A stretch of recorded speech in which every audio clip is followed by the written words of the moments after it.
Bon, nous allons commencer. Donc, bonsoir tout le monde.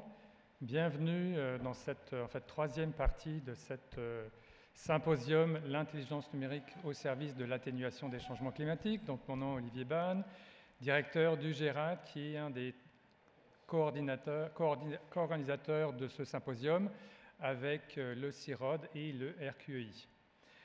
Donc, l'intelligence numérique au service de l'atténuation des changements climatiques. On pourrait vouloir commencer par définir c'est quoi l'intelligence numérique. Donc moi, je suis de la génération qui a étudié avec des dictionnaires. Et bon, à mon époque, un des dictionnaires, c'était le Larousse. Il existe maintenant une version en ligne du Larousse. Alors, j'ai cherché ce terme intelligence numérique et comme vous voyez, erreur, donc il n'y a pas de définition pour le terme dans le Larousse en ligne. Alors évidemment, il y a une définition pour l'intelligence, l'ensemble des fonctions mentales ayant pour objet la connaissance conceptuelle et rationnelle, et puis bon, une série d'exemples avec un mot-clé intéressant pour nous au GERAD, les mathématiques. Et évidemment, bon, numérique, ce qui relève des nombres, ce qui est quantifiable. Alors j'ai demandé également à Google, en anglais « What is digital intelligence ?» et il m'a retourné sur une page Wikipédia, traduit en français, qui dit quelque chose comme « bon, l'intelligence numérique, c'est la capacité à relever les défis, à s'adapter aux exigences de la vie dans le monde numérique. » Bon. Je me dis « Ok, je suis professeur, allons voir Google Scholar, qui regarde plutôt la littérature scientifique. » Et on peut classer les choses par pertinence. Et le plus pertinent par rapport à la question que j'ai posée, « What is digital intelligence ?» C'est un article de 2017 dans la revue IT Professional qui nous dit que l'intelligence numérique, c'est la capacité à comprendre et à utiliser le pouvoir des technologies de l'information. Alors, n'est-ce pas, il faut vivre avec son temps. J'ai été interroger des robots conversationnels, donc ChatGPT, Grok et Microsoft Copilot. Puis évidemment, c'est des IA génératives. Okay, donc, je n'ai pas pu m'empêcher, un petit peu à l'image du Petit Prince de Saint-Exupéry, j'ai dit « Dessine-moi l'intelligence numérique à ChatGPT ». Alors, je vous laisse admirer le dessin. Bon, est-ce que c'est pertinent ou pas? Je vous laisse juger. Plus sérieusement, j'ai demandé à ChatGPT, c'est quoi l'intelligence numérique? Alors, il m'a dit, bon, c'est un petit peu ce qu'on a vu tout à l'heure, ça, c'est être capable d'interagir efficacement avec les technologies numériques. À partir d'un certain nombre de compétences qui sont listées, bon, je n'ai pas tout mis, entre autres la littératie numérique. J'ai demandé à Grok, donc, qui est l'intelligence artificielle à laquelle on a accès quand on est sur X. Il dit à peu près la même chose, pour être honnête, mais dans le contexte technologique, il ajoute des mots-clés intéressants. Il nous parle d'analyse de données, il nous parle d'intelligence artificielle, et il nous parle d'optimisation des processus. Okay. Bon, il ne faut pas se cacher, Copilot pas raconter des choses tellement différentes. Il nous parle aussi de sciences des données, de recherche opérationnelle, puis d'intelligence artificielle. Donc là, je pense que c'est le bon moment pour vous parler un petit peu du GERAD et puis comment on peut contribuer à l'intelligence numérique. Donc le GERAD, groupe d'études et de recherche en analyse des décisions, on a plus de 100 membres qui sont des spécialistes des sciences des données et de la décision, qui travaillent principalement sur des méthodes mathématiques d'aide à la décision, mais qui aussi développent des logiciels d'aide à la décision. Donc, notre positionnement, c'est l'intelligence numérique. Et on voit ça comme, disons, 3 étapes. L'analytique descriptive, donc, qui repose sur l'analyse des données, donc les statistiques classiques. On est à HEC Montréal, on parlerait d'intelligence d'affaires. L'analytique prédictive, évidemment, l'apprentissage automatique, c'est maintenant une composante importante de cette étape de prédire. Et puis, l'analytique prescriptive. Bon, la force traditionnelle du GERAD, c'est la recherche opérationnelle, donc l'optimisation pour prescrire des décisions optimales. Alors, au GERAD, on a 4 axes de recherche. Valorisation des données pour la prise de décision, l'aide à la décision prise dans les systèmes complexes, l'aide à la décision prise sous incertitude et l'aide à la décision prise en temps réel. Donc 4 axes de recherche, mais par contre de nombreux domaines d'application, ils sont au nombre de 7 en fait, dont économie, dont énergie, environnement et ressources naturelles. Donc effectivement, on a un certain nombre de chercheurs qui travaillent sur des questions d'énergie, de changement climatique, et je pense que la transition est maintenant tout trouvée pour appeler Annie Levasseur, qui représente le CIROD, qui va nous parler maintenant de changement climatique. Donc Annie, je te cède le micro. Merci. Donc, bonjour à tous. Donc, Annie Levasseur. Je suis titulaire de la chaire de recherche du Canada sur la mesure de l'impact des activités humaines sur les changements climatiques, membre du GERAD et membre du CIROD. Donc, très rapidement, le CIROD est un regroupement stratégique qui comporte plus d'une centaine de membres partout à travers le Québec, qui couvre plusieurs disciplines, donc plus de 50 disciplines de 18 universités québécoises et collèges. En fait, la mission du CIROD, c'est de opérationnaliser le développement durable, donc d'accélérer la transformation de la société pour soutenir la transition socio-écologique par l'innovation durable et la transdisciplinarité. Donc avec 3 grands axes aussi, l'évaluation, conception, intégration, donc beaucoup là où se trouvent justement les outils d'intelligence numérique, l'approche systémique et les accélérateurs, puis la collaboration avec les acteurs de terrain. Puis mon rôle aussi aujourd'hui, c'est de vous faire rapidement une petite introduction sur les changements climatiques pour, encore là, servir un peu de point d'allumage au panel.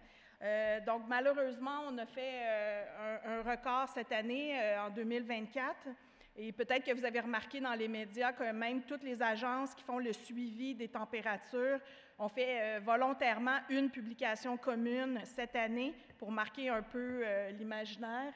Parce que c'est la première fois où la température globale dépassait le 1,5 degré d'augmentation par rapport à l'ère pré-industrielle. Et bon, pas besoin de vous dire qu'effectivement, c'est un réchauffement qui est d'origine anthropique.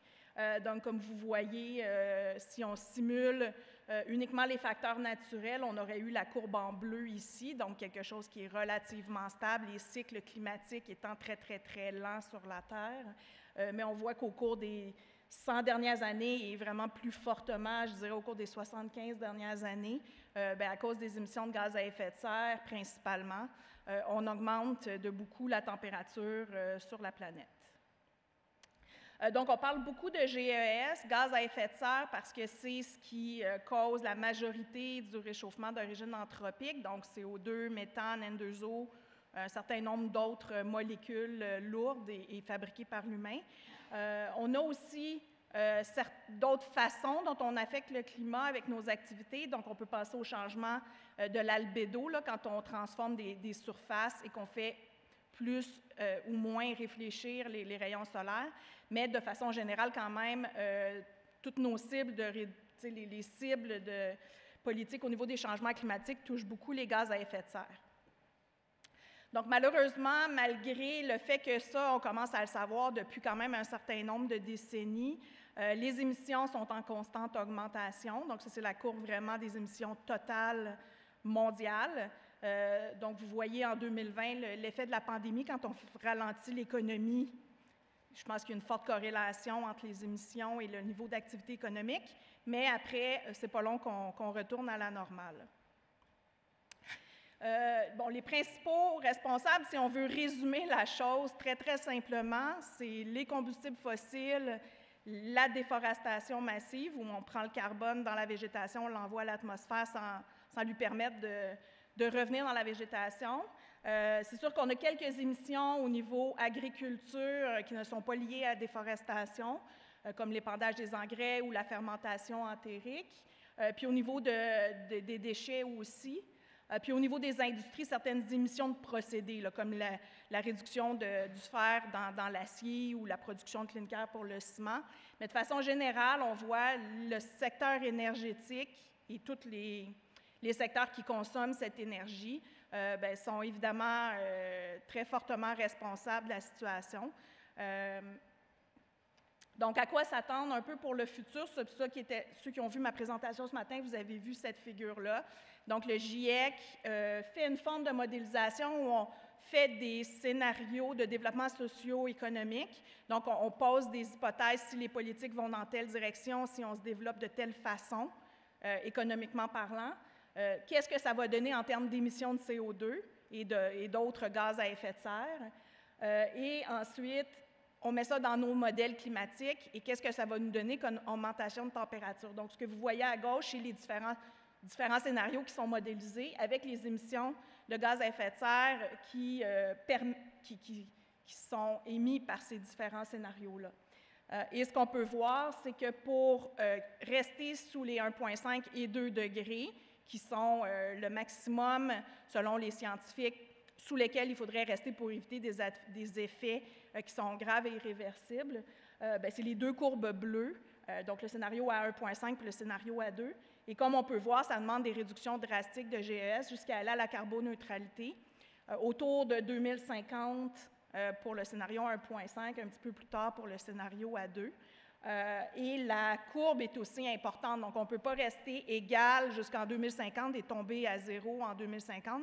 Ça ne fonctionne pas, donc il faut avoir une réduction entre ici et la carboneutralité. Donc maintenant, la situation, je vais vous présenter le graphique du Québec. Donc, est-ce qu'on est bien parti? Malheureusement, pas très, très bien. Donc, comme vous le voyez, tout ce qui est en pointillé, c'est ce qu'il faut faire pour atteindre les cibles. Ce qui est en jaune, c'est les données historiques. Donc, on a une certaine réduction, 17,2 depuis 1990, mais pour se rendre à l'objectif 2030, qui est dans 5 ans. Ici, les données arrêtent en 2022, là, donc il y a comme un 8 ans entre la dernière donnée et l'objectif de 2030, qui est de réduire de 37,5 %. Et la carboneutralité, qui n'est pas encore enchâssée dans la loi, mais qui est un objectif que tout le monde s'est donné pour 2050. Je voulais aussi, un petit peu pour alimenter, puis pour montrer un peu l'emphase de l'importance de regarder différents niveaux de solutions, et ça même avec une forme de hiérarchie. On parle beaucoup souvent de technologie, de changement technologique, puis de transfert vers les énergies renouvelables. Et effectivement, c'est important. Et évidemment, si on veut sortir les combustibles fossiles, on doit aller entièrement vers les énergies renouvelables. Mais malgré tous les efforts qu'on fait, le mix comme tel, donc la proportion des énergies renouvelables, n'a pas tant que ça augmenté de 90 à 2021, comme vous le voyez, de 12,6 % à 14,7 %. Puis, pourquoi? C'est parce que la demande, elle augmente toujours. Donc, on développe des énergies renouvelables, mais comme la demande augmente toujours, en fait, c'est ce qu'on appelle l'effet d'empilement. Et il ne s'est jamais consommé autant de pétrole, autant de charbon qu'aujourd'hui, malgré le fait qu'on tente de faire cette transition. Donc, avec cette diapo, en fait, ce que je voulais mentionner, c'est que c'est vraiment important puis on va explorer, voir si l'intelligence numérique peut nous aider là-dedans, mais à développer des solutions qui vont nous amener vers une réduction des demandes en énergie, de sobriété, de faire les choses différemment pour réduire nos demandes en énergie et évidemment faire les choses plus efficacement pour consommer moins pour une même utilisation de services. Puis finalement, évidemment, toute la transition vers les énergies renouvelables qui doit être faite pour sortir des fossiles. Par la présente, donc j'ouvre la porte un peu aussi à Anan qui va venir nous parler pour le réseau québécois, le RQEI. Donc, je ne veux pas mélanger le reste avec l'acronyme. Oui, bonjour tout le monde, peut-être bonsoir tout le monde. Donc, ravi de partager avec vous quelques éléments. Donc, Hanan Dagdoui, professeur à Polytechnique Montréal, département mathématiques et de génie industriel. Aussi membre du GERAD et membre du RQEI, alors Réseau québécois d'énergie intelligente. Juste le temps que je cherche mes diapos. Donc, le Réseau québécois d'énergie intelligente, c'est un réseau qui a plus que 100 chercheurs dans le domaine de l'énergie. Donc, ça tourne autour de 3 axes principaux. Le premier, c'est les axes stationnaires. Donc, j'ai une diapo, mais apparemment, ça n'a pas été. Donc, le premier axe, c'est l'axe stationnaire. Donc ça touche un peu le réseau électrique, les micro-réseaux électriques autonomes et aussi connectés au réseau. Ça touche un peu toutes les applications aussi associées au bâtiment. Il y a aussi le réseau, les axes véhiculaires qui touchent un peu les véhicules électriques et aussi les véhicules autonomes et tout le développement de recherche autour du véhicule. Et puis il y a le troisième axe, c'est l'axe plus associé au stockage d'énergie. Donc je parlais d'une diapo qui manquait après ma présentation. Donc aujourd'hui, je vais vous présenter, pour mettre un peu la table pour le panel, quelques mesures d'atténuation au sein du secteur d'énergie, et puis je vais me focaliser surtout sur le réseau électrique. Donc, qu'est-ce qu'on peut faire pour atténuer l'effet des changements climatiques? Donc, bien sûr, comme vous le savez, on a vécu lors des dernières années des événements marquants, des événements météorologiques marquants. Je vous rappelle quelques-uns. Excusez-moi ma voix, je commence à perdre ma voix. Donc, le premier, il y avait les événements de vent fort, les plus récents, avec la pluie verglaçante qui nous a fait perdre les lignes de distribution. Il y avait également les feux de forêt aussi, qui ont causé des fumées proches des lignes de transport. Il y avait également les événements de grand froid. Alors, je vous rappelle un peu la pointe hivernale record qu'on a atteint en 2023, février 2023. Et puis, ce jour-là, bien sûr, la température a atteint vraiment je crois que moins 52, si je me rappelle bien. Donc, vraiment, tous ces événements climatiques font en sorte qu'on n'est pas prêt pour résoudre, bien sûr, ces défis associés au changement climatique. Et bien sûr, sans oublier les événements récurrents associés au climat qui est le plus chaud, qui fait pousser des arbres plus proches des lignes de distribution. Donc, c'est toujours un enjeu critique pour le réseau québécois. Donc, bien sûr, les impacts pour le secteur de l'énergie, il y a des impacts à la fois pour la production, pour les infrastructures de transport et distribution, ainsi que pour la demande de l'énergie. Donc, si on commence par la production, bien sûr, l'augmentation de la température, des précipitations, et vont avoir un impact sur comment notre glace va fondre dans nos barrages. Donc, bien sûr, ça va causer des effets néfastes sur les niveaux d'hydroélectricité qui sont disponibles. Et bien sûr, qui va impacter également la planification du réseau électrique.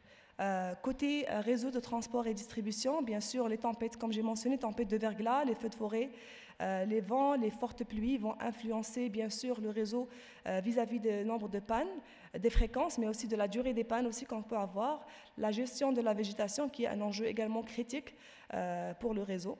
Et finalement, la demande d'énergie, bien sûr, et ça on peut voir les périodes de vagues de froid en Est, mais aussi des vagues de chaleur en Ouest, qui vont avoir des effets néfastes, bien sûr, sur la consommation et sur l'équilibre entre la demande et la production. Bien sûr, il existe plusieurs éléments, plusieurs outils ou plusieurs solutions pour atténuer un peu l'effet de ce changement climatique. J'ai résumé ces solutions en 4 volets. Alors, le premier volet, c'est le renforcement et la modernisation des infrastructures. Et bien sûr, là, on parle de la modernisation de notre réseau, transport aussi à la distribution, aussi plus de renouvelables. Et quand on parle plus de renouvelables, c'est d'avoir un mix aux bons endroits. Parce que si on parle, par exemple, pour l'été, on n'a pas d'enjeu au Québec par rapport à la consommation. Par contre, on a un enjeu pour l'hiver. Donc, c'est clair que pour nous, le solaire, ce n'est pas l'option idéale. Donc, il faut avoir une option où on est capable de produire plus en hiver, qui est dans ce cas-là l'éolien. Et c'est pour ça que vous pouvez voir la stratégie d'Hydro-Québec pour l'installation de plusieurs éoliennes, qui peut atteindre 1500 MW. Et bien sûr, pour l'Est, côté Vancouver, côté Colombie-Britannique, c'est toujours le solaire, c'est plus recommandé parce qu'on a des besoins plus en climatisation. Autre option, c'est l'enfouissement des lignes électriques. Alors, l'enfouissement des lignes fait en sorte qu'on évite un peu le problème de la gestion de la végétation. Par contre, il y a vraiment beaucoup d'investissements. Donc, peut-être pour les nouvelles lignes à construire, on peut opter pour des techniques d'enfouissement. Les outils numériques, digitalisation, et bien sûr, je cite aussi pas mal de techniques disponibles pour gérer la végétation à travers les outils numériques en utilisant des images satellitaires. Et bien sûr, sans oublier les technologies et l'application du réseau électrique. Alors, deuxième option, c'est l'augmentation de la flexibilité. On parle beaucoup de flexibilité, mais c'est quoi la flexibilité? Donc, bien sûr, flexibilité, c'est qu'on a l'enjeu principal, c'est d'équilibrer l'offre à la demande. Et cet équilibre doit être fait à l'année, au mois, à l'heure, mais aussi à la minute et à la seconde. Donc, généralement, quand on veut dire augmenter la flexibilité, ça veut dire tous les outils dans les réseaux disposent. Quand on a un déséquilibre entre la production et aussi la génération, on est capable d'activer ces volets-là. Le premier volet, c'est ILO, si vous êtes familier, les programmes de gestion de la demande. c'est un outil. Par contre, je trouve que ce n'est pas encore diversifié parce qu'il n'y a pas d'obligation pour les clients de faire partie d'ILO ou de ne pas faire partie d'ILO. Donc, il n'y a pas vraiment d'obligation pour faire partie à ce programme ILO.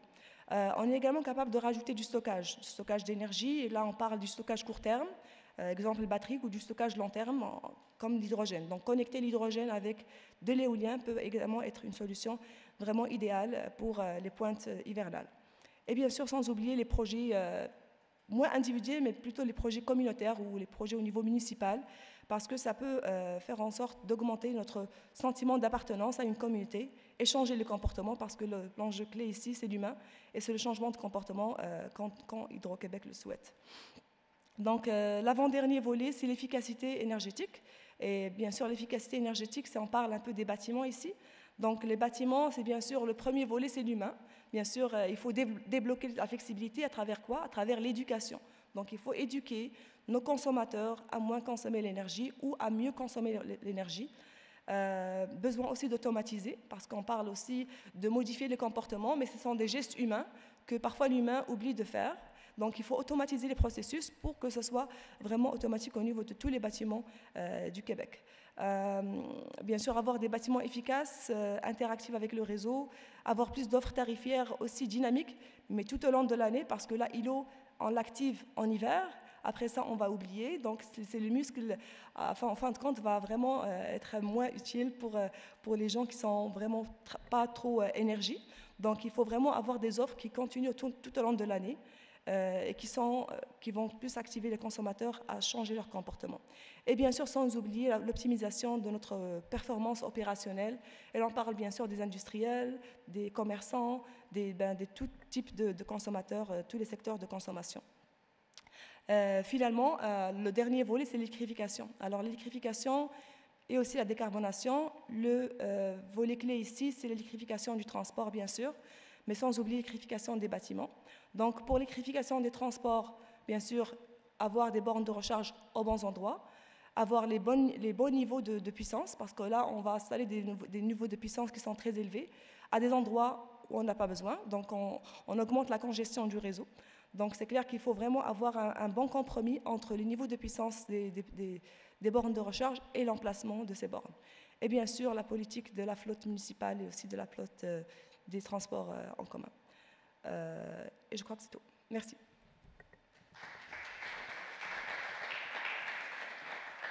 Merci Anan. Donc maintenant, il me fait plaisir de présenter l'animatrice du panel ce soir, Dominique Anglade, qui a exercé de nombreuses responsabilités dans le monde des affaires, avec plusieurs postes de direction chez Procter & Gamble, Nortel et McKinsey, avant de devenir PDG de Montréal International.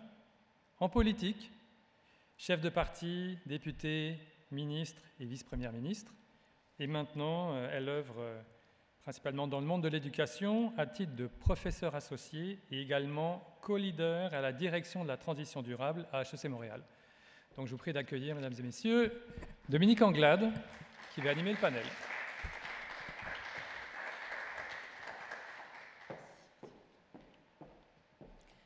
Alors, merci beaucoup, Olivier, et bonsoir à tous. Alors, j'ai le plaisir d'animer un panel qui devrait être fort intéressant. Et pour avoir une idée des personnes qui vont être avec nous, je vais les présenter rapidement chacune. D'abord, Elisaveta Kuznetsova, qui est une leader respectée dans le domaine de la modélisation, qui propose des stratégies innovantes pour une analyse robuste des politiques énergétiques et économiques en Amérique du Nord.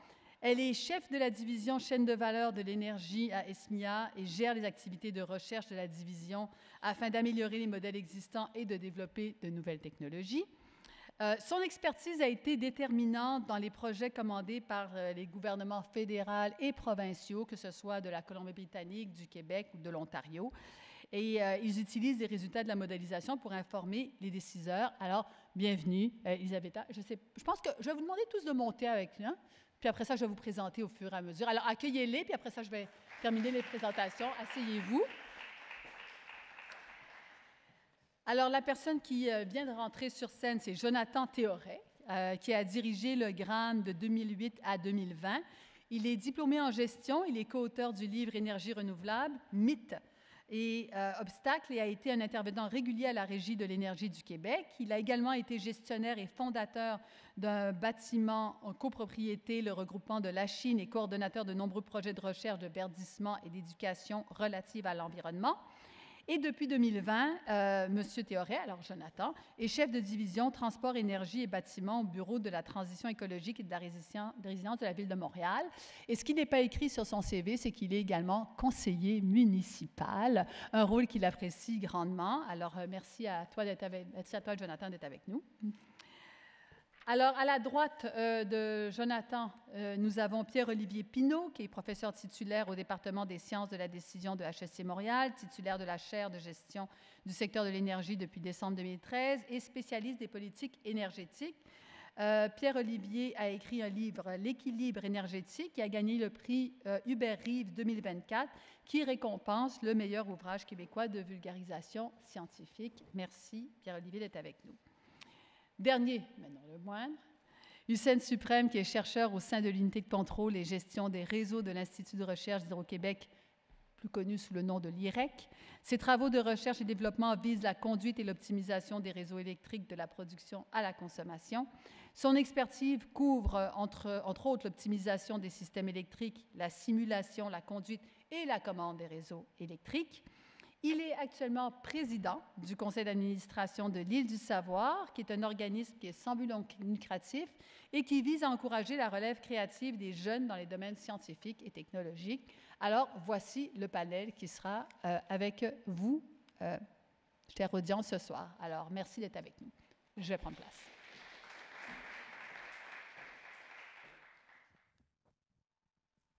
Alors, on va rentrer très vite dans le vif du sujet. J'ai quelques questions à poser à nos panélistes, mais par la suite, je vous invite à réfléchir aux questions que vous avez pour eux, parce qu'on aura quand même le temps de pouvoir échanger avec vous sur des questions plus précises. Alors, la première question que j'ai pour notre panel, on a eu la définition un peu plus tôt de tout ce qu'on appelle l'intelligence numérique au service de l'atténuation des changements climatiques, mais j'aimerais comprendre comment est-ce que vous voyez les tendances dans ce domaine et comment vous, dans vos secteurs, vous vous inscrivez dans ces tendances-là? Comment est-ce que cette intelligence numérique parvient à atténuer les changements climatiques? Alors, je vais commencer avec toi, Elisabetta. Merci. Parfait, ça marche. Merci beaucoup, Dominique. Je pense, donc, dans ESMIA, ce qu'on fait, c'est qu'on utilise vraiment des modèles pour répondre aux différentes questions sur la transition énergétique, sur l'impact de cette transition énergétique. Donc, ça commence dès la collecte de données, aux systématisation de ces données, vers le développement des modèles, l'utilisation de ces modèles, modélisation des différents scénarios et après analyse de ces impacts. Donc, je pense le schéma que Olivier l'a montré durant sa présentation à partir de l'intelligence descriptive, puis il y a eu prescriptive et prédictive et prescriptive. Ça vraiment reflète bien ce qu'on fait dans le sens d'ESMIA. On essaye d'innover dans chaque étape de cette approche pour pouvoir répondre efficacement et apporter plus de savoir sur différentes questions que les décideurs, souvent des différents gouvernements, viennent vers nous pour nous demander comment sera tel ou tel impact de cette politique sur l'ensemble du système énergétique ou sur le secteur particulier. Et le schéma qu'Olivier présentait, que moi aussi j'ai beaucoup apprécié, est-ce que tu as l'impression que de plus en plus les gens se l'approprient et s'en servent justement pour prendre des décisions?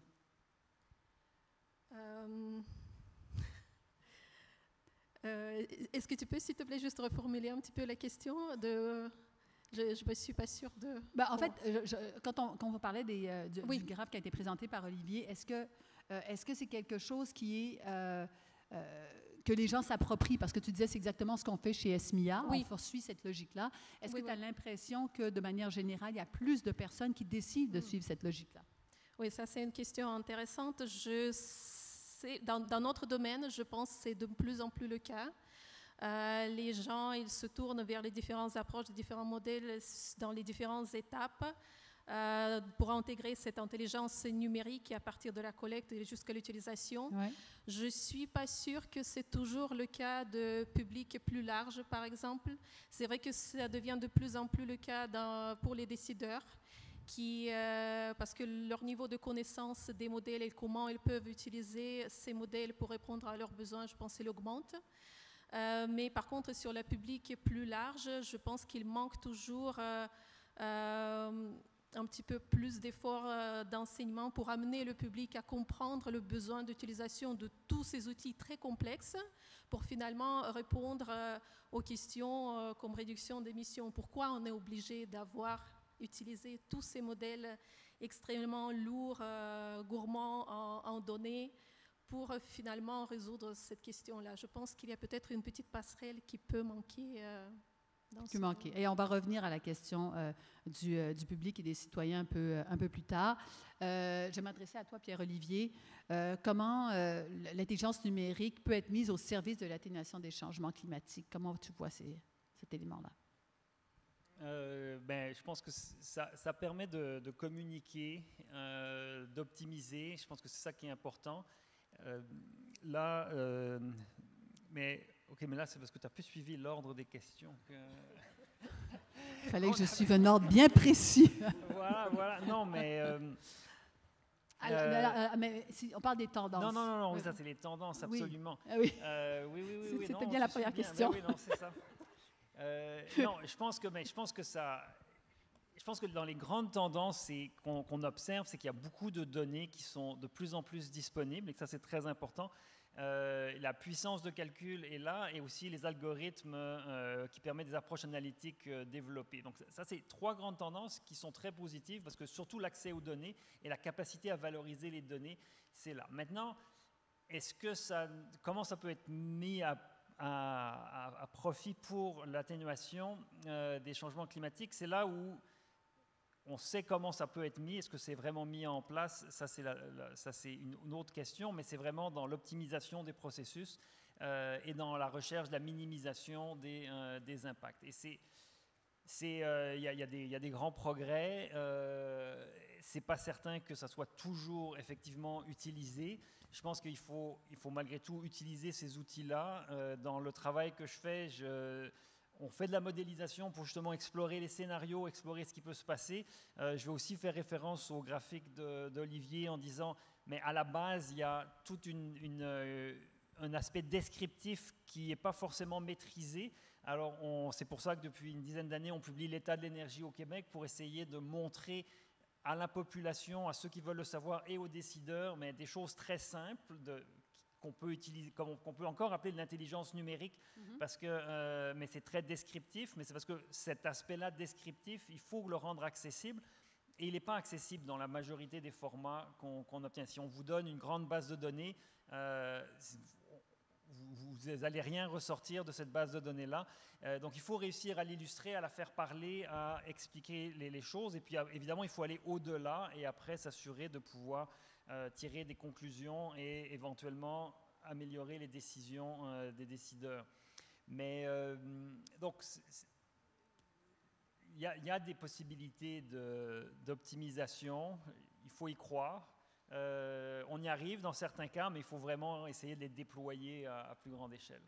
Très bien, merci. Et Olivier, nous allons bonifier le graphe qui nous a été présenté un peu plus tôt. Écoute, Jonathan, les tendances que tu observes pour mettre l'intelligence numérique au service donc, de la question de l'atténuation des changements climatiques.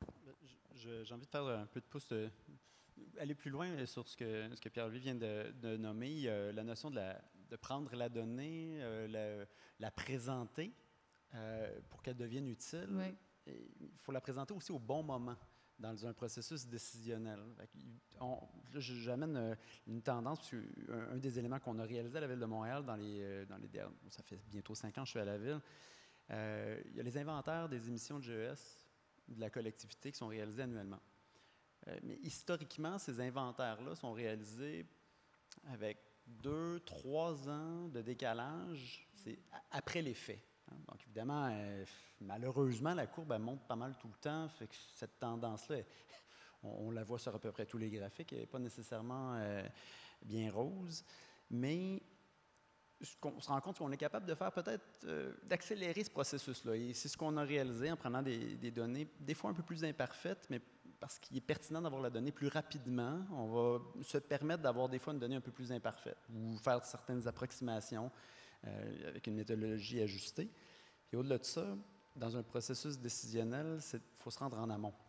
Donc là, on vient de sortir pour la deuxième année le processus de budgétisation climatique, où là, la donnée, la trajectoire, là, je parle de budget carbone, de budget climat, comment les activités du plan climat, les actions du plan climat vont permettre d'atteindre les objectifs qu'on s'est donnés et respecter le budget carbone qu'on a comme collectivité. Il faut avoir ces paramètres-là, ces données, cette intelligence numérique. Là, je vais faire, parce que c'est un terme que je ne connaissais pas, l'intelligence numérique. Je suis content qu'on a commencé la soirée avec des définitions, parce que concrètement, on est sur un panel sur l'intelligence numérique. Je sais quoi?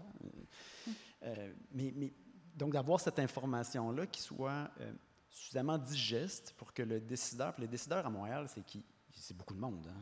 C'est une organisation qui est assez complexe en termes de gouvernance. Il y a des élus, évidemment, qui déjà sont en nombre. Dont toi, comme élu. Pardon? Dont toi, comme élu. Pas à Montréal. Ah, non, on ne peut pas être élu dans la municipalité pour laquelle on travaille. C'est dans les... bref... Donc, à Montréal, dans mon rôle de gestionnaire à la transition écologique, j'ai un rôle d'amener de l'information, de générer des politiques publiques basées sur la science, la meilleure information disponible. Mais pour ça, il faut aussi avoir les orientations politiques confirmées. Et ça se traduit beaucoup dans le budget.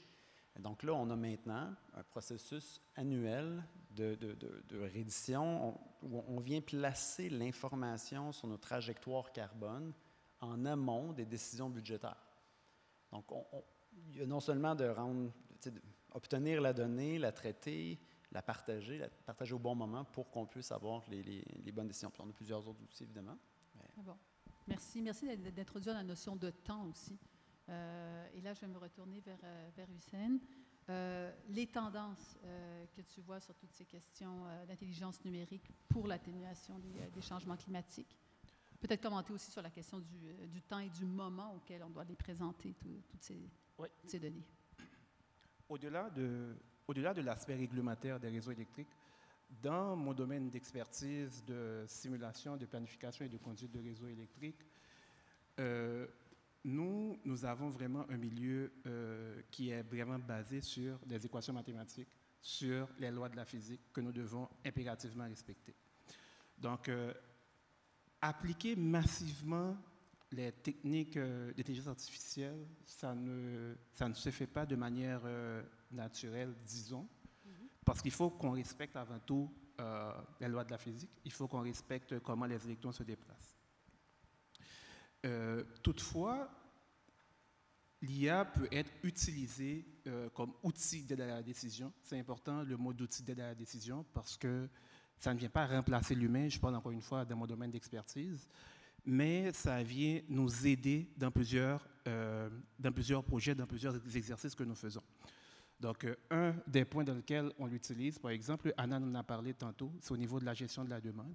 Donc, la gestion de la demande, qu'est-ce qu'on peut faire? On peut avoir, en s'inspirant des données historiques et également des prévisions que l'on a, des prévisions météorologiques, par exemple, on peut prévoir de manière plus précise ça va être quoi la demande de la charge au niveau du réseau. Ça va nous permettre, évidemment, de mieux gérer la demande d'électricité. Ça va nous permettre de mettre en œuvre, Anna l'a soulevé tantôt, des tarifications dynamiques pour inciter les consommateurs à consommer autrement. Donc, tout ça va avoir un impact direct sur ce qu'on appelle l'efficacité énergétique. Annie en a parlé tantôt un peu, aussi la sobriété énergétique.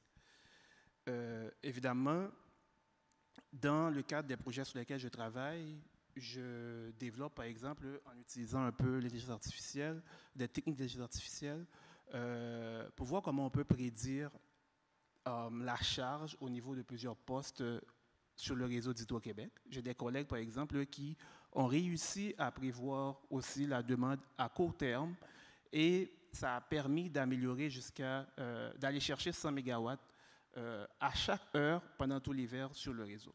Donc, c'est un genre d'application que l'on peut avoir de manière concrète et qu'on peut utiliser vraiment les techniques d'intelligence artificielle et numérique. Je pense aussi à la prédiction de la production d'énergie éolienne et solaire. Donc, pour faire ces prédictions-là, on peut utiliser ces techniques-là. On peut utiliser, encore une fois, les modèles météorologiques. Donc, on peut favoriser une bonne gestion de l'intermittence que l'on voit au niveau de ces sources d'énergie-là. Anna en parlait tantôt, justement. Ici, en été, on a peu d'enjeux pour le réseau d'Hydro-Québec. Donc, le solaire est plus présent en été. Donc, avec cette technique-là, c'est le genre de choses auxquelles on peut également s'attaquer.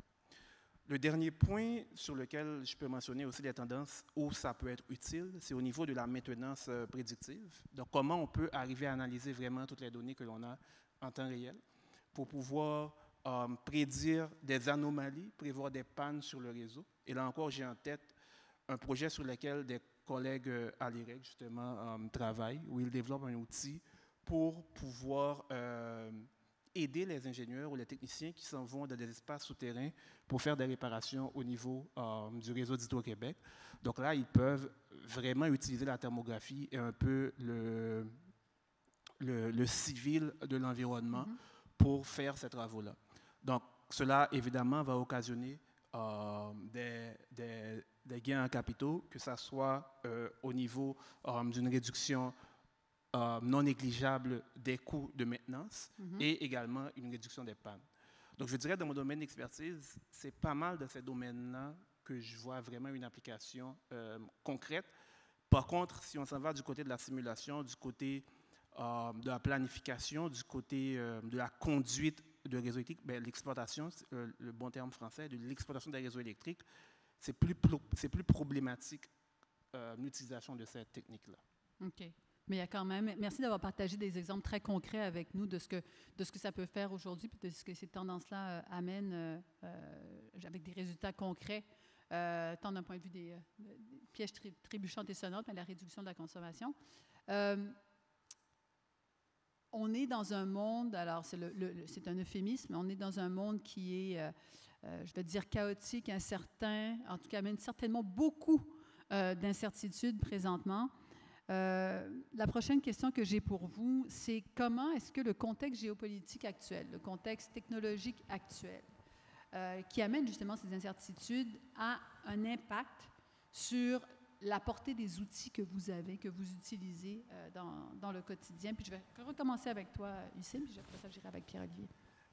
Au niveau des enjeux, encore une fois, mon cas est très particulier parce que nous qui sommes dans le domaine de la simulation et de la planification des réseaux électriques, on joue avec des électrons. Donc, quand on nous parle de cette technique d'intelligence artificielle, on est un peu craintif parce qu'encore une fois, c'est les lois de la physique qui vont gagner à la fin. Donc, la préoccupation majeure, les deux grandes préoccupations en fait que l'on a, c'est premièrement au niveau de la création, parce que l'intelligence artificielle, pour que ça fonctionne, ça prend un apprentissage sur une base de données. Donc, comment on va faire pour créer cette base de données-là? Parce que les ingénieurs, quand ils vont exploiter le réseau, ils veulent être certains des résultats qu'ils vont avoir. Être certain veut dire quoi? On sort les équations mathématiques, on sort les lois physiques, puis on se dit, voici ce qui va se passer. Le grand problème qu'on a actuellement avec les modèles d'IA, encore une fois, je parle de mon contexte à moi, c'est l'explicabilité de ces modèles-là. On n'arrive pas à forcément expliquer ces résultats-là. Les mathématiciens ne seront sûrement pas d'accord avec moi, mais nous, en termes d'exploitation de réseaux électriques, on veut être en mesure de pouvoir expliquer tous les scénarios. Encore une fois, je vais revenir sur le point que c'est un secteur très réglementé. Il faut en tout temps documenter tous les comportements observés au niveau du réseau électrique. Maintenant, si je peux proposer une façon de pallier à ce manque-là, je dirais, c'est d'avoir vraiment ce qu'on appelle une collaboration interdisciplinaire. Une collaboration interdisciplinaire, donc que des mathématiciens s'asseyent avec des ingénieurs en réseau électrique, par exemple, pour qu'ils arrivent à parler le même langage. Donc, qu'on se comprenne, qu'on définisse de notre côté c'est quoi les problématiques que l'on a, quels sont les types de résultats auxquels on s'attend, et s'assurer réellement que... Non, allez-y. Vas-y. Et s'assurer que les résultats des modèles correspondent aux lois de la physique. Et c'est cette collaboration-là qui permettrait de mieux utiliser à ce moment-là? Oui, à mon avis. Oui. Et cette collaboration-là entre les différents groupes, est-ce que tu la vois se matérialiser de plus en plus ou pas vraiment? Ce n'est pas une tendance que tu observes suffisante? De mon côté, je fais beaucoup d'efforts, justement, pour travailler de plus en plus avec des mathématiciens, de travailler avec à travers des collaborations universitaires, justement, de me diriger vers des gens qui travaillent sur ces modèles-là. Ces efforts-là, je les fais. Est-ce que ça se généralise? Si je peux être sincère, je sais que c'est enregistré, mais si je peux être sincère, les ingénieurs sont toujours craintifs et ne veulent pas trop... Ils ne veulent pas trop se lancer dans ce domaine-là parce qu'après, c'est à eux de justifier, en fait, la décision qui est prise. Donc, les ingénieurs sont le problème? C'est vous qui le dites. Bon, merci beaucoup. Pierre-Olivier, dans cette même veine, l'incertitude que ça crée, qu'on vit présentement, comment est-ce que ça affecte la manière dont on peut utiliser l'intelligence numérique? Ben, c'est problématique, je pense, parce qu'il y a beaucoup d'incertitudes politiques qu'on vit tous, mais il y a aussi un foisonnement des outils numériques qui peuvent être utilisés de différentes manières. Et en fait, paradoxalement, ça décrédibilise certains résultats parce qu'on se dit, OK, mais oui, il y a tel modèle qui dit telle chose, telle approche qui dit telle autre chose. Et dans beaucoup de secteurs, on n'a pas, comme Hussein l'a dit, on n'a pas les lois de la physique qui vont directement s'appliquer. Et si dans le réseau de transport d'électricité, si ça ne marche pas, on va le savoir tout de suite. Dans beaucoup de modélisation technico-économique, ça peut fonctionner jusqu'à un certain point en principe, mais avant que ça s'écroule ou que ça ne fonctionne pas, c'est problématique. Et comme on a un foisonnement de modèles, de différents, des données, des sources de données, ça crée un problème de fiabilité, de compréhension, et on a des politiciens qui, justement, utilisent ce foisonnement de modèles pour dénigrer et pour dire, mais finalement, on va décider de manière arbitraire. Alors, pour dénigrer ou pour choisir un élément plutôt qu'un autre, sans bien comprendre. Non, il peut y avoir les deux.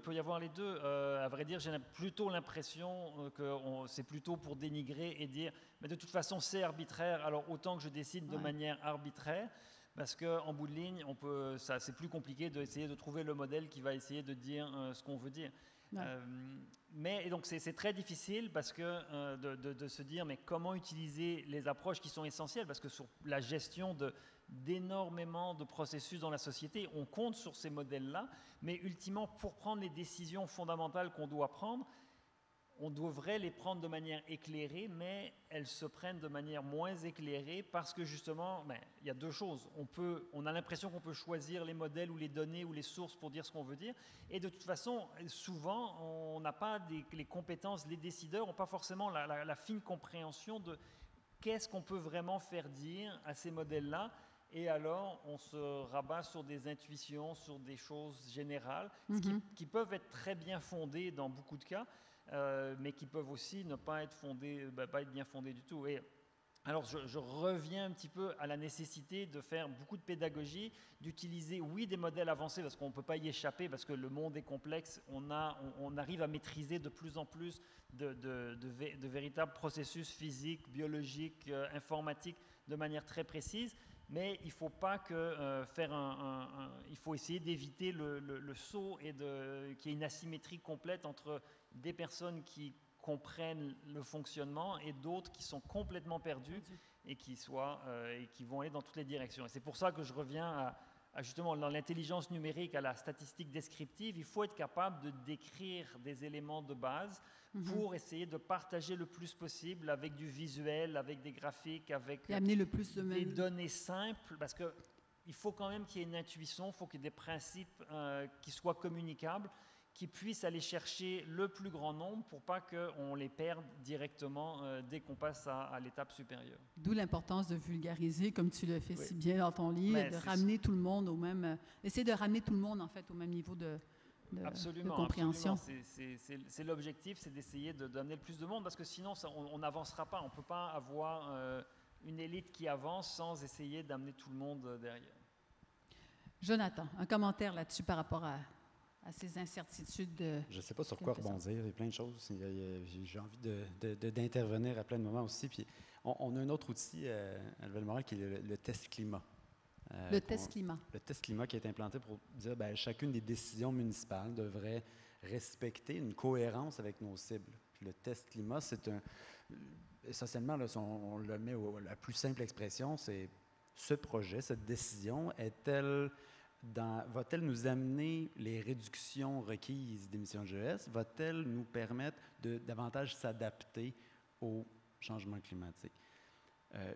Donc, est-ce que la décision est cohérente ou pas? Puis des fois, on est obligé de prendre des décisions qui sont incohérentes pour différentes raisons. Par exemple, on doit acheter un camion de pompiers parce qu'il y a de la sécurité incendie, mais malgré que toutes les données nous disent que il est au diesel, le véhicule, il va nous amener dans la mauvaise direction. Il y a d'autres raisons qui font en sorte qu'on doit ne pas respecter nos cibles climatiques. Mais on se rend compte qu'à chaque fois qu'on demande aux gens de la ville de répondre à ce niveau de cohérence-là, les gens n'ont pas nécessairement le même niveau d'information et n'ont pas toujours des équipes de modélisation pour déterminer si oui ou non leur projet, des fois petite, moyenne, grande envergure, est effectivement cohérent. Fait que pour pouvoir avoir cette intelligence de données en arrière, il faut des fois déployer des ressources qui sont significatives. Fait que les promoteurs de projets vivent des fois avec l'incertitude de connaître comment répondre. Donc, on doit démocratiser un peu la façon le test climat 2.0 qu'on amène va permettre aux gens d'automatiser un peu. Il y a une série de questions, des fois, il est très clair. Si on ajoute des combustibles fossiles, il y a des chances qu'on ne soit pas dans la bonne direction. Ceci est simple. Il y a des questions plus compliquées. Je ramène sur l'incertitude plus particulièrement relativement aux enjeux technologiques, peut-être aller sur l'aspect de la sécurité, la notion de sécurité de la donnée, l'espèce de... on se limite de faire un certain nombre de choses, de partager, de collaborer sous... je peux utiliser le mot prétexte, mais sur la raison que cette donnée-là, on ne peut peut-être pas la partager. Elle est peut-être sensible. Est-ce que la donnée énergétique devrait être personnalisée? Devrait-elle être confidentielle? On est plusieurs à nommer qu'il est temps de rendre publique la donnée énergétique. Il n'y a pas une raison. Bon, bref, je n'embarquerai pas dans l'ensemble de ces raisons-là, mais on ne cède pas en gardant confidentielles certaines données qui pourtant devraient servir à la collectivité. Puis là, avec Hydro-Québec, j'ai plein de conversations avec les collègues que j'étais cet après-midi par ailleurs. On dit, bien, chez Hydro-Québec, il y a de la connaissance, de la certitude d'un certain nombre de dispositions, de profils de consommation qui disent, bien, une certaine adresse chauffe d'une certaine façon ou un profil qui est défavorable au niveau de la gestion de la pointe. Puis au niveau de la Ville de Montréal, on a un rôle foncier dans lequel on a aussi des informations sur les types d'équipements qui sont dans chacun des domiciles. Il y a des informations qui sont précieuses de part et d'autre. Et on a une cloison étanche qui nous empêche de s'en parler ensemble entre institutions. On essaie de faire tomber ces cloisonnements-là, évidemment, mais c'est une espèce de... On vit dans une incertitude avec des données qui sont parfois sommaires ou incomplètes, qui ne nous permettent pas d'avoir un portrait précis pour déterminer les bonnes politiques publiques, alors qu'un partage, une collaboration, en faisant tomber un certain nombre de verrous, nous permettrait d'avoir des meilleures indépendamment de l'incertitude qui existe, ces décisions-là pourraient être prises pour décider de rendre publiques certaines des données. Je pense qu'il y a une volonté de transparence dont on a besoin pour faire en sorte qu'on ait accès à ces données-là pour la prise de décision. La transparence, c'était absolument essentiel. Je pense que c'est un vecteur pour rendre la population ouverte à certains changements. Puis, il faut informer, la transparence de la donnée ouverte, c'est tous des éléments qui sont requis pour se rendre là. C'est bon. Et à partir du moment où les données sont ouvertes, il y a plein d'acteurs de la société civile qui peuvent rebondir, développer des solutions, offrir des plateformes. Elisabetta, comme tu accompagnes de nombreuses organisations dans tes fonctions, je suis sûre que la question des incertitudes revient régulièrement. Comment vous gérez ça dans ton secteur? Oui, donc la question d'incertitude, je pense, c'est une question pertinente. J'ai fait ma thèse il y a un certain nombre d'années dans l'optimisation sous incertitude. Donc, c'était toujours une question pertinente, mais c'est vrai qu'actuellement, le degré d'incertitude, il augmente. Donc, la génération devient de plus en plus intermittente, les décisions sur les consommations, ils varient et on n'est pas toujours sûr comment les tendances vont évoluer.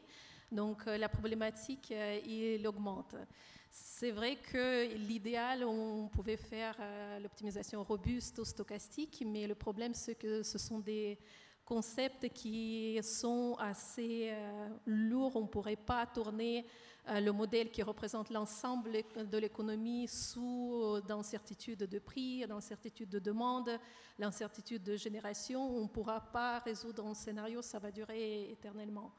Donc, on opère avec des modèles plutôt déterministes, mais qui sont grands, et donc on essaye d'intégrer et les améliorer constamment dans des différents parties pour pouvoir capter cette incertitude, pour pouvoir délivrer la solution qui sera d'une certaine manière robuste à des incertitudes futures.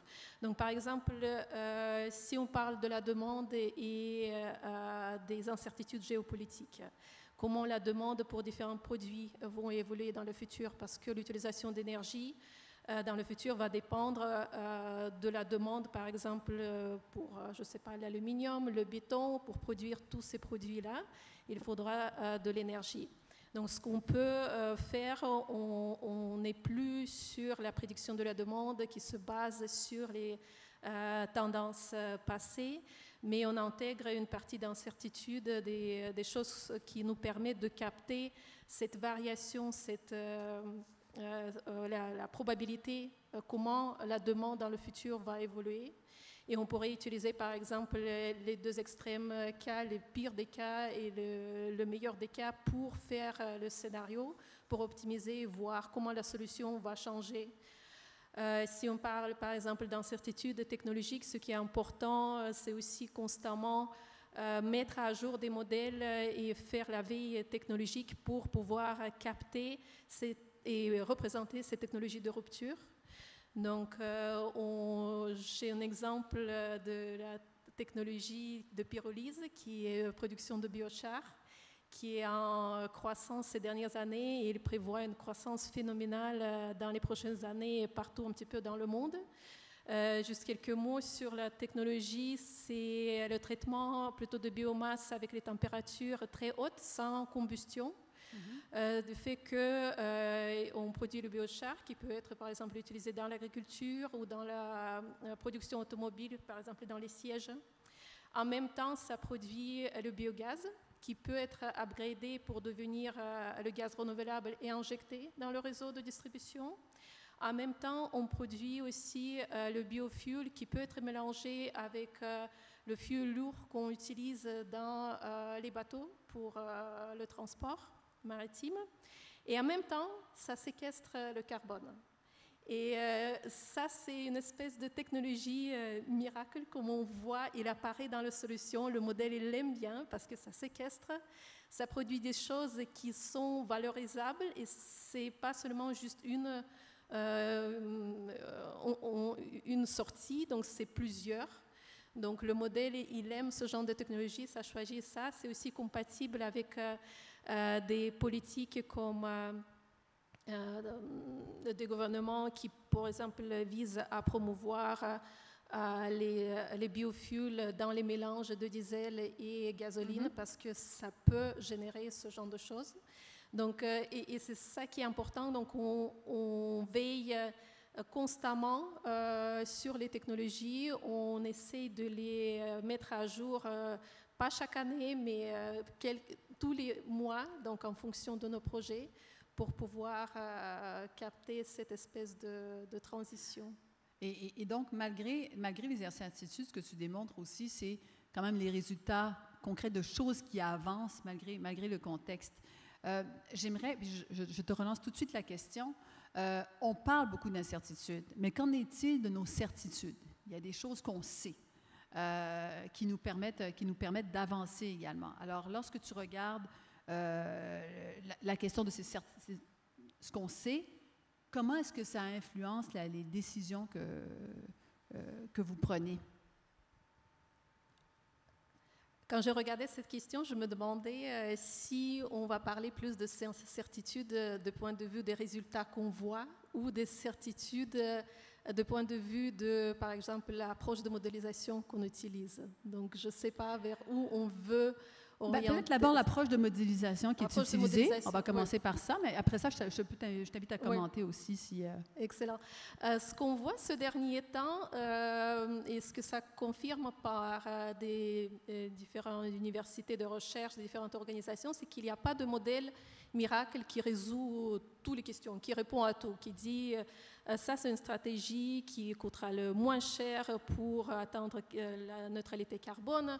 En plus, ça aura le moindre impact sur le PIB. En plus, ça générera énormément d'emplois et ça ne coûtera pas très cher aux consommateurs. Donc, il n'y a pas de modèle qui pourra optimiser tout ça en même temps. Donc, ce qu'on voit, c'est et ce qu'on fait aussi, c'est l'utilisation des différents modèles spécifiques pour répondre aux questions et couplage entre ces modèles-là. Donc, il y a un modèle, par exemple, technico-économique qui permet de dériver des différentes stratégies de transition qu'on teste après leur impact macroéconomique sur le PIB, sur la demande d'emploi dans différents secteurs, sur le chômage. On regarde aussi avec un autre modèle quel sera l'impact spécifique sur les tarifs variables et fixes des consommateurs, par exemple d'électricité ou de gaz, et quelles seront leurs factures. Et donc c'est ça comme l'ensemble de modèles qui sont spécifiques dans chaque domaine, là, qui sont couplés entre eux, qui échangent l'information, donc où la sortie d'un modèle peut devenir l'entrée d'un autre modèle. Et qui donne une espèce de palette de réponses pour chaque scénario assez vaste quand même, qui permet de prendre la décision un petit peu plus éclairée. Merci. Pierre-Olivier, il existe certainement un certain nombre de certitudes dans cette atténuation au changement climatique. Comment tu le vis au quotidien dans les décisions que tu prends, que les influences que tu as sur les décideurs? En fait, ce qui me surprend souvent, c'est que dans tout ce foisonnement de modèles et de possibilités, il y a 5 certitudes qui, en fait, 5.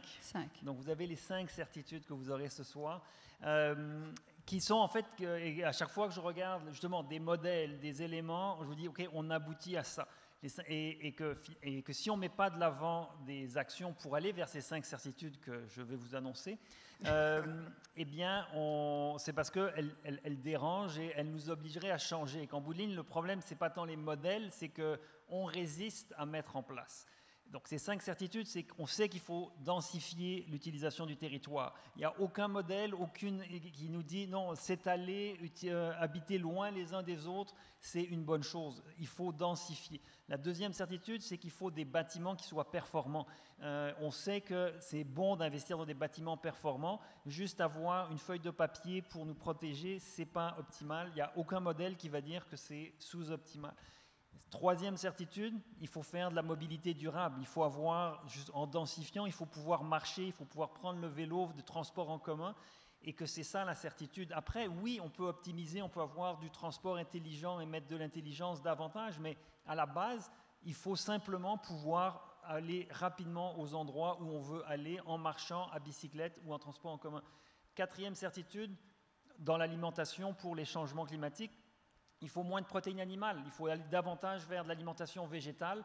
Et dernière certitude, c'est qu'il faut viser le déchet zéro pour recycler, réutiliser davantage et permettre de minimiser au niveau industriel les éléments. On se dit, si on vise le déchet zéro, on va forcément être obligé d'avoir une économie plus circulaire. Et ça, c'est les 5 certitudes que tous les modèles viennent renforcer, mais sur lesquelles il faut bâtir. Et si on ne met pas ça de l'avant, c'est parce qu'évidemment, ça nous demande, moi j'aime bien mon steak, j'aime bien ma voiture, j'aime bien ma maison de 2000 pieds carrés et mon chalet à Chelsea, et que ça nous bouscule, même si on est convaincu qu'il faut agir.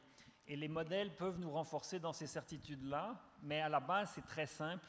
Avec ces 5 éléments-là, le test climat que Jonathan a mentionné, mais il faut se poser la question à tous les niveaux, au niveau personnel, au niveau organisationnel, au niveau social, est-ce que ce qu'on met de l'avant, est-ce que ça va dans ces 5 certitudes?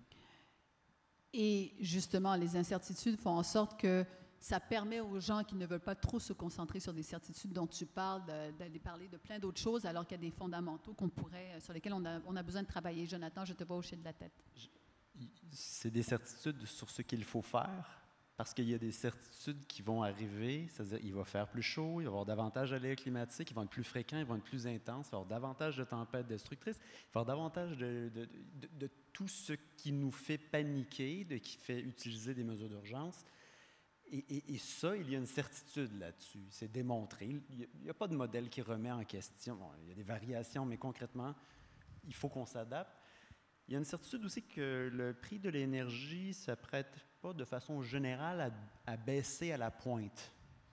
Il n'y a personne, je pense, qui prétendrait que la pointe de l'électricité dans le monde deviendrait théoriquement moins chère dans les prochains temps. Donc, on a une certitude qu'on doit trouver des moyens d'utiliser l'énergie d'une façon plus intelligente, de réagir à des épisodes météorologiques de façon plus proactive, plus agile, plus méthodique aussi. Je vais donner un exemple là-dessus.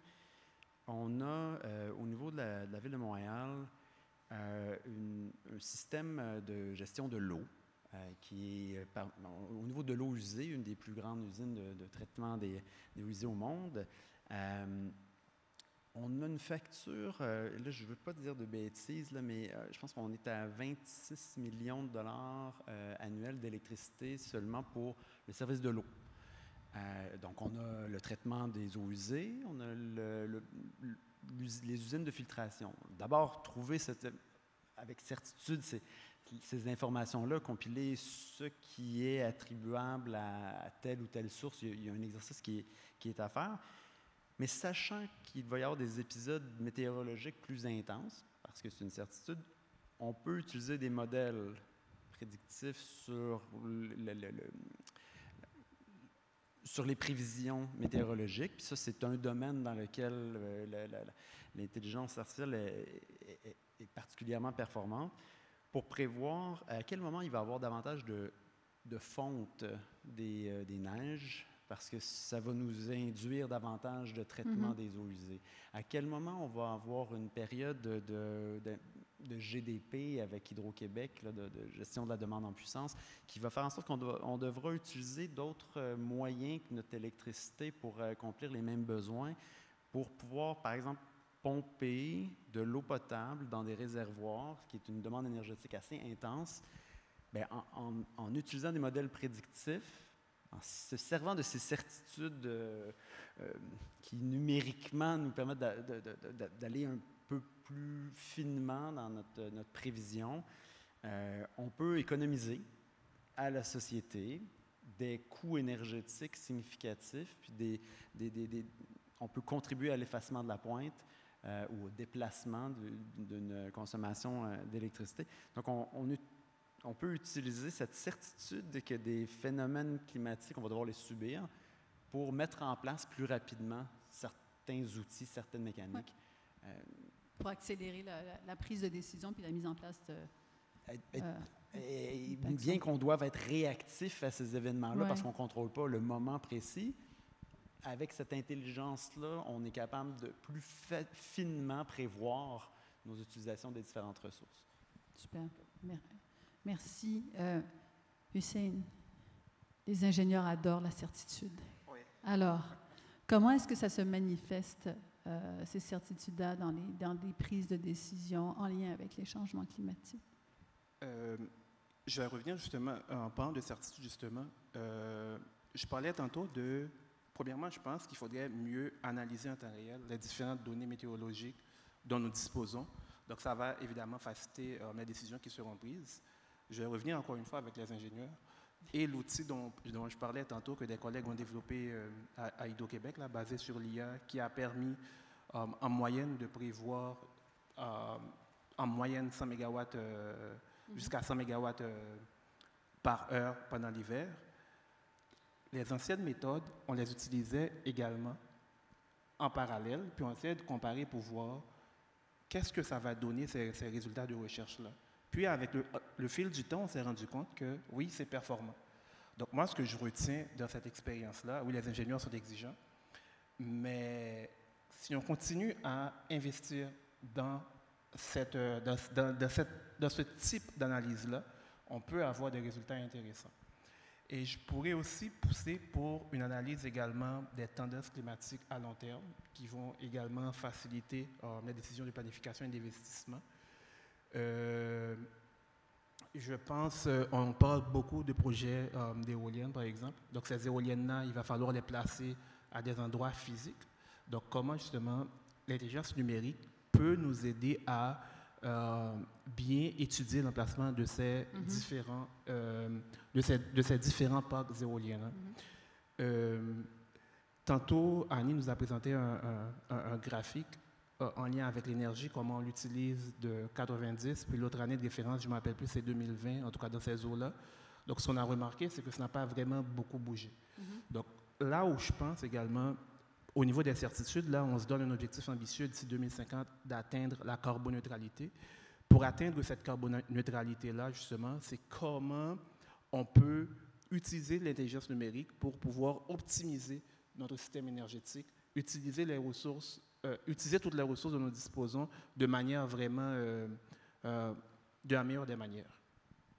Très bien, merci. Merci beaucoup, Hussein. Je vois le temps qui file et j'aimerais vous poser une dernière question avant d'ouvrir puis de voir si parmi les gens dans la salle, vous avez des questions. Pierre-Olivier, tu en as parlé quand tu parlais de l'importance du descriptif et que tout le monde arrive avec un même niveau de connaissances. Mais comment est-ce qu'on fait pour que les connaissances qui sont issues justement des outils d'intelligence numérique, on arrive à les transférer auprès des décideurs dans un premier temps, donc secteur privé, secteur public, mais également comment est-ce que les citoyens peuvent participer et faire accélérer les choses? Alors, les deux sont très importants. Il faut que ça arrive aux décideurs, il faut que ça soit soutenu. Je vais revenir, je pense, sur la notion de scénario. Il faut pouvoir présenter des scénarios documentés en disant, mais regardez, l'avantage de l'intelligence numérique, c'est justement de pouvoir faire des simulations, de pouvoir regarder différentes possibilités pour montrer aux décideurs que vous avez une décision à prendre, il y a un éventail de décisions, mais soyez bien informés qu'il y a des conséquences à chacune de ces décisions. Il y a probablement des trade-offs ou des compromis à faire. Et c'est en sachant illustrer tous ces éléments-là que les décideurs vont pouvoir s'approprier les outils en se disant « Ah, tel scénario, c'est bien, telle conséquence ». Et là, il faut évidemment réussir à bien illustrer quelles sont les différentes conséquences sur les sujets qui touchent les décideurs. Mais normalement, les modèles doivent être capables justement de donner les résultats sur différents aspects. Donc, il faut pouvoir faire ces scénarios, les scénarios pertinents, montrer les conséquences et après montrer que ce n'est pas une boîte noire et rendre le plus possible les données, et Jonathan a très légitimement insisté là-dessus, des données ouvertes pour qu'on puisse aller vérifier et voir, et évidemment que les modèles soient le plus possible transparents, accessibles.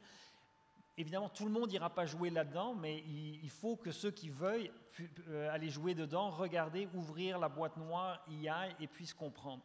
Et ça demande un engagement justement aux données ouvertes, aux modèles ouverts, aux institutions publiques pour que justement la modélisation soit le plus possible accessible, pour que les gens qui veulent étudier puissent étudier, comprendre et maîtriser les outils.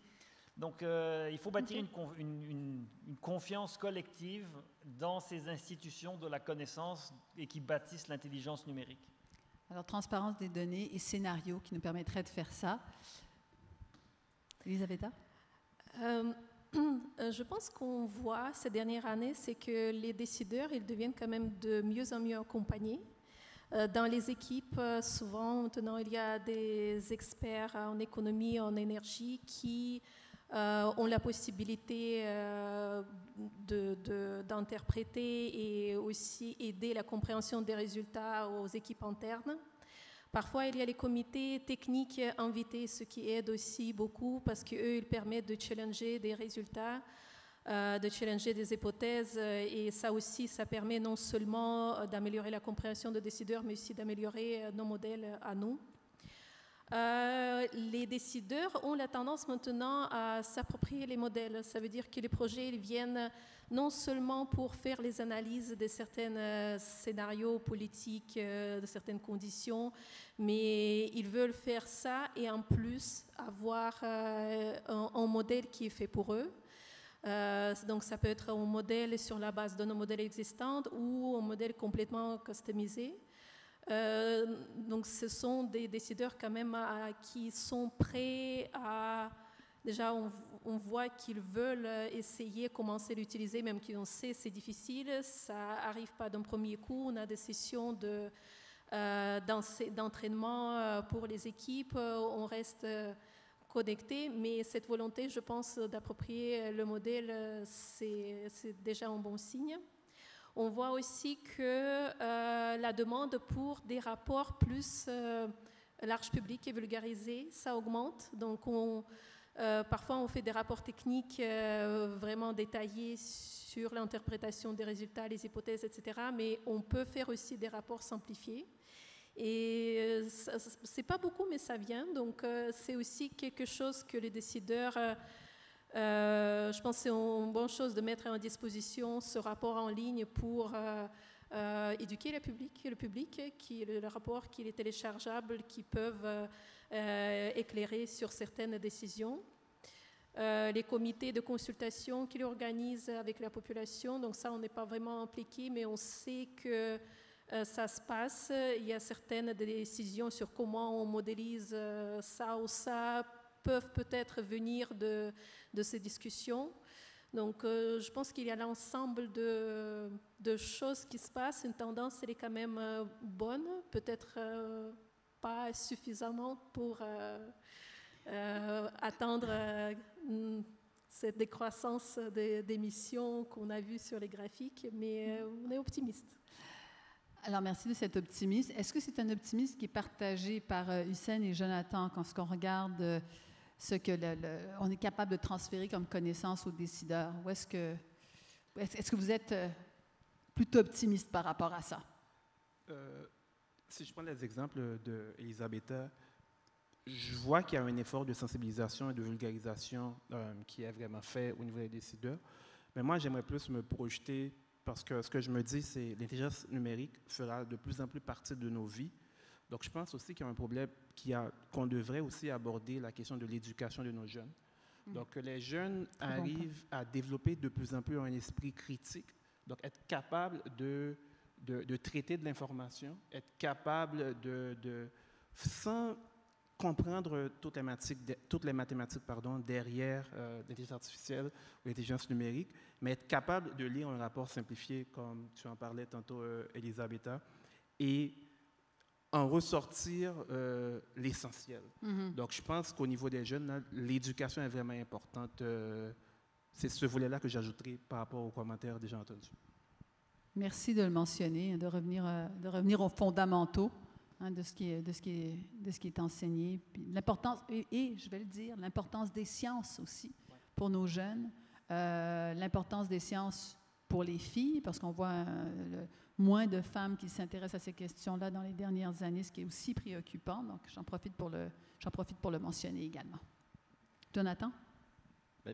Pour accroître la confiance des gens dans la donnée qui est traitée, il faut que la donnée soit fiable, il faut que la donnée soit véritable. Puis, pour qu'on accroisse disons, l'utilisation intelligente des différentes données. Il faut, oui, les rendre accessibles.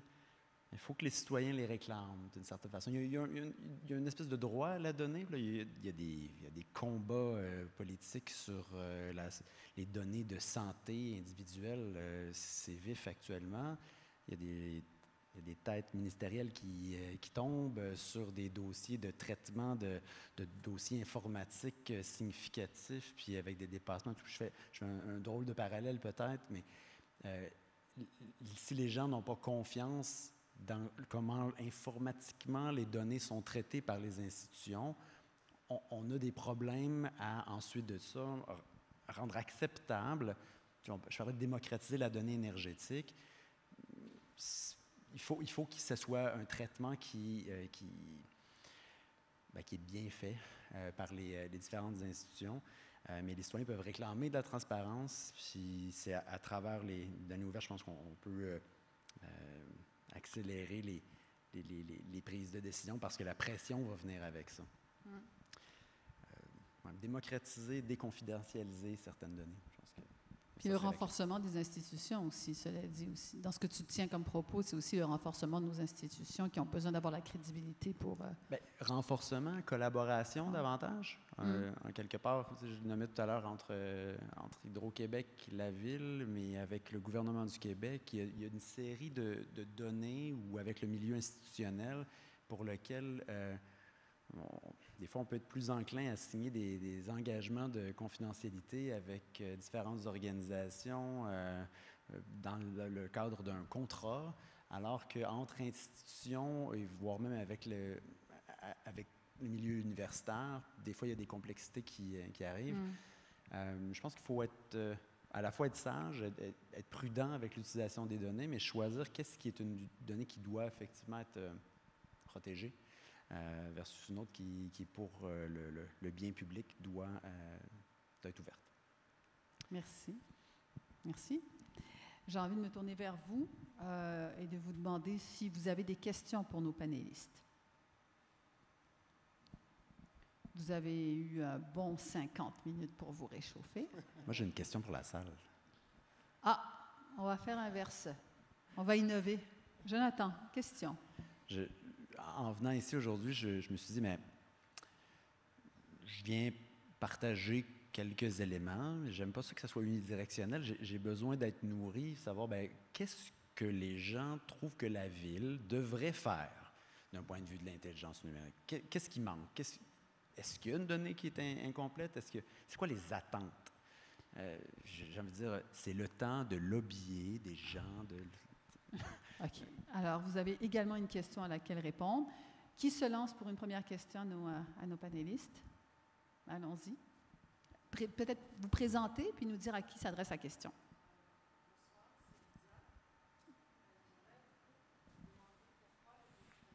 Attends, on va prendre le micro, Lydia.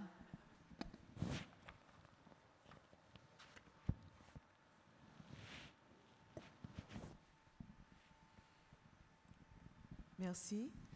Je voudrais savoir, est-ce que vous avez un jour un plan en tête de sensibiliser le gouvernement à faire une publicité pour que tout le monde puisse voir à quel point nos petites actions sur le changement climatique et aussi l'écosystème pourraient aider le futur? Jonathan, tu voulais une idée pour la ville? Donc, un rôle d'influence Ouais. auprès du gouvernement à... Comment dire? Je vais mieux spécifier. Qu'est-ce que vous pensez de... Puisque vraiment, on est beaucoup influencé par les médias, qu'est-ce qu'on pense de faire plus de publicité, en fait, surtout par le gouvernement, par exemple, faire une publicité, on dit c'est le message, en fait, de la ville ou du Canada, en disant... voici que en montrant des petites actions qu'on peut faire pour changer, en fait, et aider le futur. Je suis mitigé sur une question comme ça parce que autant de l'information, il y en a beaucoup. Il y en a, le data précis pour un ménage, par exemple, à savoir quelle est la consommation. Je reviens à l'énergie parce qu'une grande partie de la transition écologique est une transition énergétique, là, mais la connaissance spécifique d'un ménage avec qu'est-ce que moi je devrais faire, ça nécessite quand même une forme d'analyse, un engagement qui, ça vient des données d'îlots, de tout. Il y a tout plein de sources, mais de façon générale, accroître l'information, parce que si je comprends le message. Oui, accroître. Donc, comment est-ce que la Ville de Montréal devrait influencer le gouvernement à dire, par exemple, dans les programmes éducatifs, il devrait y avoir certains cours, cursus obligatoires? Oui, peut-être des cours ou peut-être aussi encore plus de publicité dans les médias, en fait. Moi, je dirais, il faut faire attention parce que, comme Jonathan le disait, il y a beaucoup d'informations qui est là. Est-ce qu'on peut pousser davantage l'information à des gens qui ne veulent pas forcément l'entendre? Je ne suis pas sûr que ça fonctionne. Par contre, je dirais à l'inverse de dire il y a des publicités qui clairement ne passent pas le test climat. Et peut-être que là, l'intervention gouvernementale, ça serait de dire, comme les gouvernements un jour ont décidé, bon, les publicités pour la cigarette, ce n'est pas constructif. Mais il y a des domaines pour lesquels il faut dire qu'on n'a plus besoin de faire de publicité pour des VUS, par exemple, pour des véhicules. Si un travailleur de la construction a besoin de son pick-up, il n'a pas besoin de le voir 50 fois durant la game de hockey pour se dire « j'ai besoin d'un pick-up ». Donc, ça ne joue plus un rôle informatif. Et donc, s'il n'y a pas un rôle informatif dans la publicité, ou plutôt un rôle destructif, là, le gouvernement devrait effectivement dire « on va arrêter pour ne pas… exacerber des tendances qui sont déjà dommageables. J'appuie. Et puis, seulement cet après-midi, dans un autre atelier, des gens de l'industrie des thermopompes. On sait que les thermopompes sont requises pour faire la transition énergétique, mais qui exprimaient qu'en vertu de la loi, c'est C-59 au fédéral, par peur de faire du greenwashing, de l'éco-blanchiment, ben, les gens retirent de l'information en disant ben ouais, une thermopompe, c'est peut-être pas la bonne affaire, on n'est pas sûr, on pourrait se faire poursuivre d'avoir. Donc, on va peut-être trop loin dans une certaine direction. Alors qu'il est clair, oui, voilà, du hushing. Il y a des publicités dommageables. Celle-là, il faudrait être beaucoup plus sévère. Une dernière question? En fait, moi, je bâtirais peut-être un petit peu sur ce qui vient d'être dit. Je suis tout à fait d'accord qu'il y a des publicités qui ne devraient plus exister aujourd'hui. Puis en plus, c'est celles qui sont les plus présentes. Mais un petit peu dans la lignée de cette idée-là, je pense qu'une chose qui n'est pas bien faite par les gouvernements, c'est de montrer que les changements qui sont mis en place sont désirables, puis pourquoi ils sont désirables. C'est plutôt montré comme des contraintes, comme du négatif. Puis peut-être qu'il y en a qui l'ont vu, mais il y a une campagne de publicité française par l'ADEME, vraiment par le gouvernement français, qui s'appelle le Dévendeur, qui montre, je vais donner juste un exemple, mais il y en a un, c'est la personne elle arrive avec, il avait acheté un polo dans un magasin de vêtements, puis le dévendeur lui dit, grosso modo, pourquoi tu en rachètes un, tu en as un qui est très bien, tu n'en as pas besoin d'un autre. Mais tu sais, ce genre un peu de publicité qui veut montrer qu'il faut faire un changement des normes sociales, un changement, s'en aller vers les 5 certitudes de Pierre-Olivier, puis que c'est souhaitable, puis que c'est pas négatif. Puis ça, je pense, ça pourrait vraiment être plus fait par les gouvernements.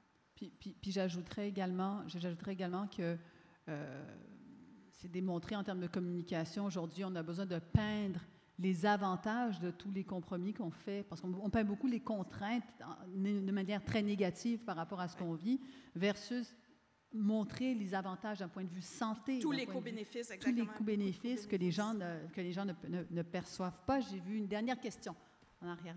Oui? Ou un dernier commentaire, je ne sais pas. Pendant qu'elle se rend, il y a un futur désirable qu'on peut présenter. Exact. Ce n'est pas une lutte à l'auto, c'est peut-être de présenter, c'est extraordinaire de se promener en Bixi, il y a de la disponibilité. Exact. Et l'autopartage génère une liberté au niveau de l'intervention. De peindre cette image-là pour les citoyens. Bonjour, merci beaucoup pour vos interventions, c'était très très intéressant. J'ai une question, j'ai vu ça en cours et je suis très intriguée. Est-ce qu'il y a quelque chose qui a remplacé le laboratoire d'innovation urbaine de Montréal? J'invite peut-être à regarder la programmation jeudi. Jeudi, il y a Expo Montréal qui se trouve à présenter une série de projets qui sont dans cette foulée. Je n'ai pas nommé tout à l'heure, mais il y a la stratégie, comment est-ce qu'on la nomme? La stratégie sur le déploiement de l'intelligence artificielle à la ville, qui est un document public qui dans le fond, les équipes au niveau du LIUM, le laboratoire, ont contribué à ces outils-là. Il y a toutes sortes de choses qui existent toujours dans cette foulée-là. On peut prendre un moment après, si vous voulez. Il y a un organe qui contrôle et qui on va à dire, travers le supervise service de la performance organisationnelle de la ville, le SPSP. OK. Écoutez, il est déjà 8 heures passées. J'aimerais qu'on remercie nos panélistes pour la discussion de ce soir.